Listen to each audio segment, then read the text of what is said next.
And now I have the pleasure of introducing a woman after my own heart.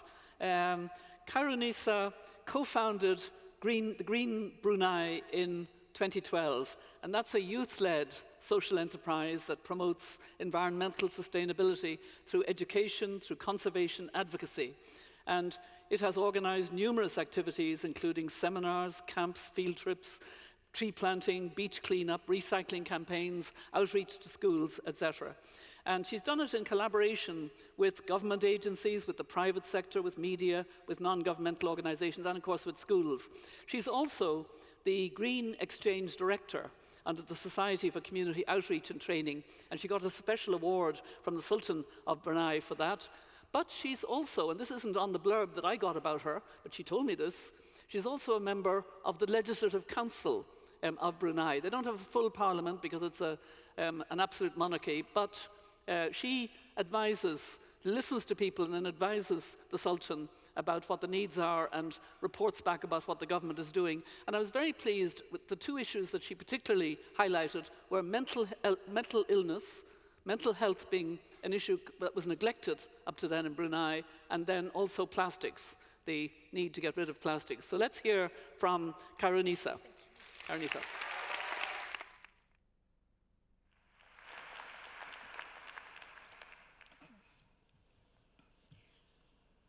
Let's talk trash.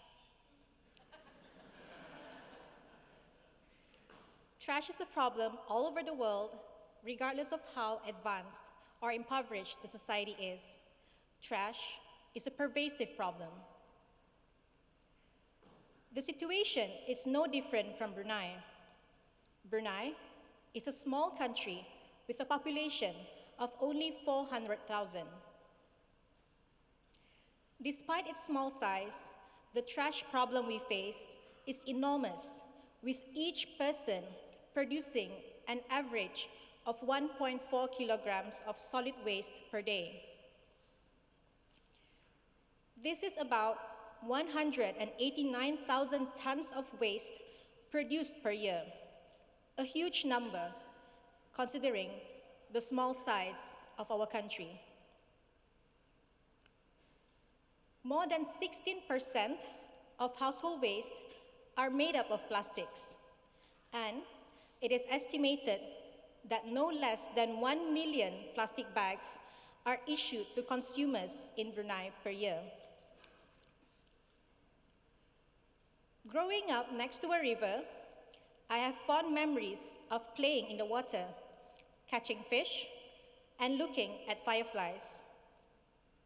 Today, that same river has been polluted with waste and industrial waste. In particular, the most affected is the Brunei River, which is part of the country's heritage and home to 13,000 people who live in the water village. I wanted to take action and prevent the river pollution from becoming worse. That is why my teams and I have actively engaged in volunteer activities to tackle the problem.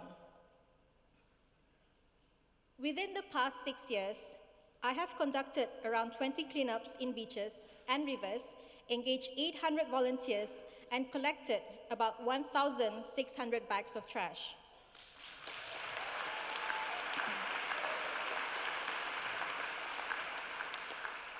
Frankly speaking, this is probably the easiest form of volunteering.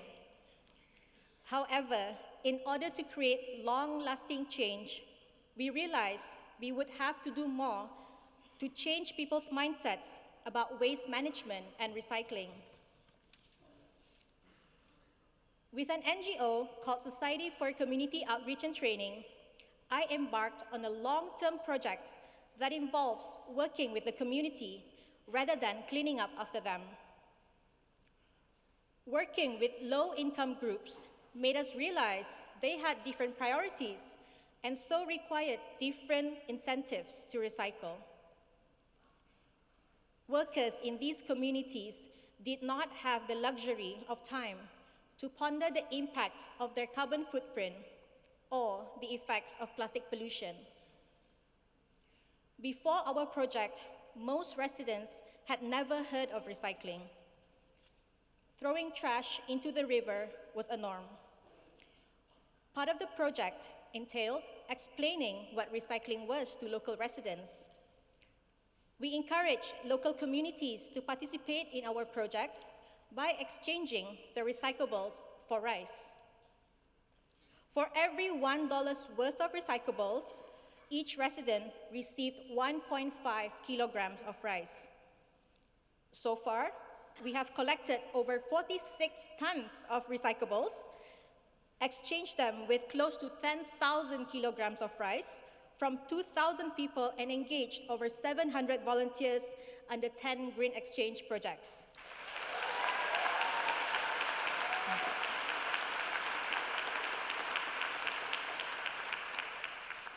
This incentive-based approach proved to be very successful. I also established a social enterprise called Green Brunei. As recycling companies are only located in one district, we aim to set up satellite collection sites or a green bank where the community can record the amount of recyclables they bring in and exchange them with money. This makes recycling accessible to the community and provides them with the incentive to participate.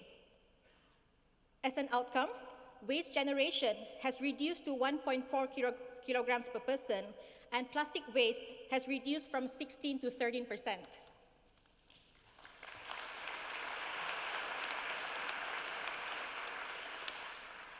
Changing mindsets takes time and effort. It cannot be done through a single talk or act. One size does not fit all when it comes to solution about the environment. Projects should take into consideration residents' lives and concerns in order to be effective. Incorporating environmentally conscious decisions into our lives is the core way we will be able to make these habits a norm for the next generation. We can't just talk trash. We have to do something about it. Thank you.